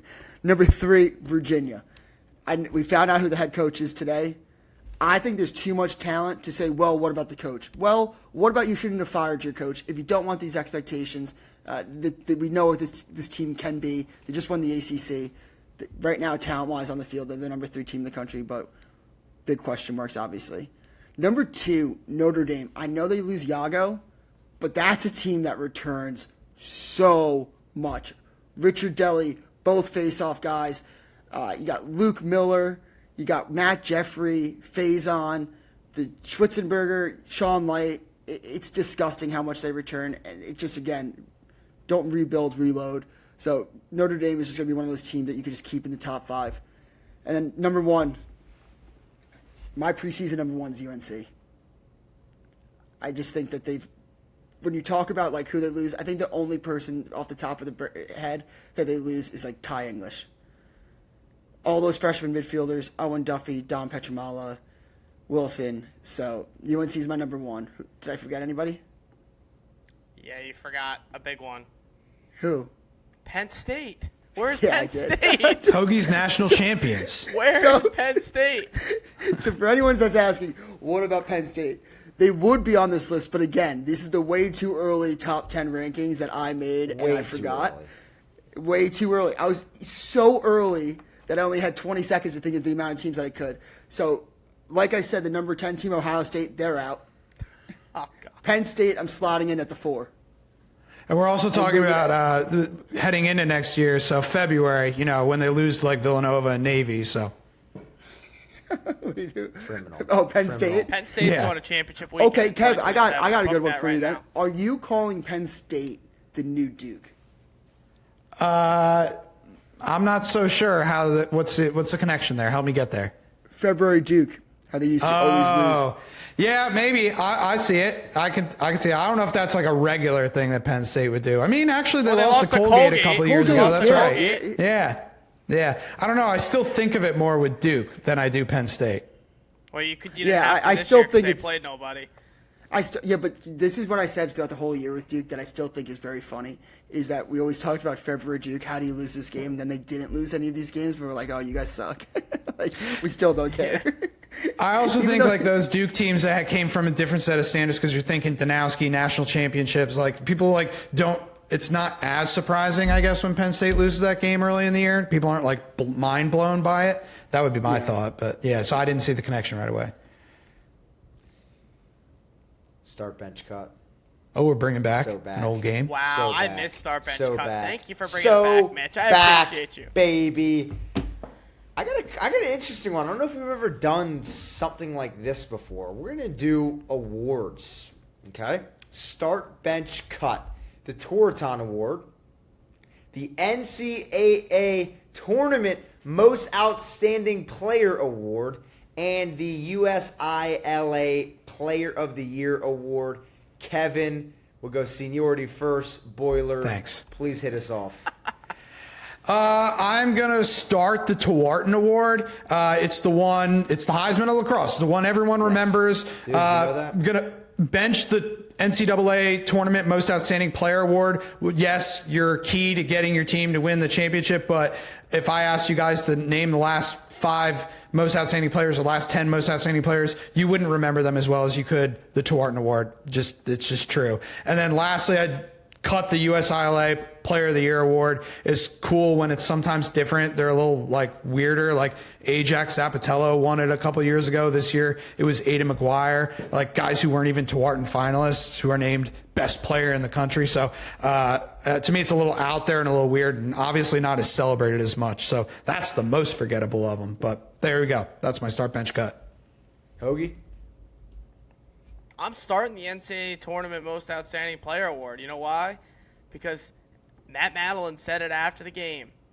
Now that we won a national championship, this becomes a forever team. If I won the NCAA Tournament Most Outstanding Player, you know what that means? That means I got one of these for life, baby. Tewaaraton does not guarantee you a national championship. You have that Most Outstanding Player Award, you're winning a national championship. I'd rather have the national championship as my memory with my brothers, go down in history, do the 25-year anniversary like Ryan Boyle did with Bill Tierney during halftime of championship weekend, that have my Tewaaraton Award. So I'm starting the NCAA Tournament Outstanding Player Award. I'm benching the Tewaaraton Award. And then I'm cutting the USLI Player of the Year Award. I know Doogs will touch on in a second. I think anyone could, no offense to that award, but no one could care less about that award. That's an award that goes on an Instagram photo and you get probably a piece of paper sent in the mail. But, I mean, cutting You don't think there's a physical award for that? Nice. Yeah. I bet you get one of the. You probably get one of the papers like you used to get with the U.S. All-American thing. Remember those back in high school? Yeah. God, I love that.